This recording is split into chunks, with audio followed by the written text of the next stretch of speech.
Did you know that the sperm cells of a whale are amongst the largest of all animals? It's true. Each individual cell is about the size of a minnow and can swim twice as fast. So I bet you're wondering what happens when a whale jerks off. Do these critters become part of the surrounding ecosystem? Well, no. In fact, they usually die pretty quickly if not inside another whale's reproductive tract. But if the right conditions exist, the sperm can survive in the open water if only for a few hours.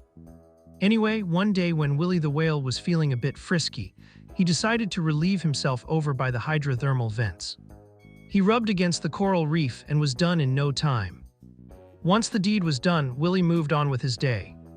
What he didn't realize was that the water conditions by the hydrothermal vents were just right for one of his sperm cells to gain consciousness and start to explore. As a newly conscious being, he was confused. Where was he? Who was he? And why did he exist? He ventured along until he saw 3 crabs on a coral. "Hi," said the whale Sperm. The crabs stopped their conversation and looked over at him. "Hey," the first crab said. "Do you know where we are?" asked the Sperm. "The ocean, duh," said the second crab.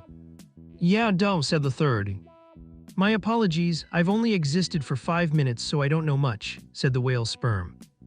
"Ah, I've seen this before," the first crab said. "What we've got here is a whale Sperm. His father must have finished near the hydrothermal vents and abandoned him." "Whale Sperm, don't you mean sperm whale?" said the second crab.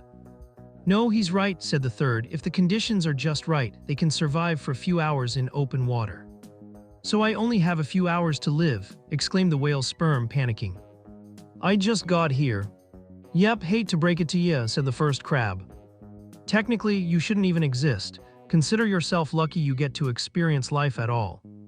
"I guess that's a valid point," said the Sperm. "Still, I'd like a name. My rotten father left before I was even a twinkle in his eye." "Technically, you're the bastard," said the second crab. "Also, he left you just asterisk after asterisk, you cease to be a twinkle in his eye," said the third. Right, said the Sperm.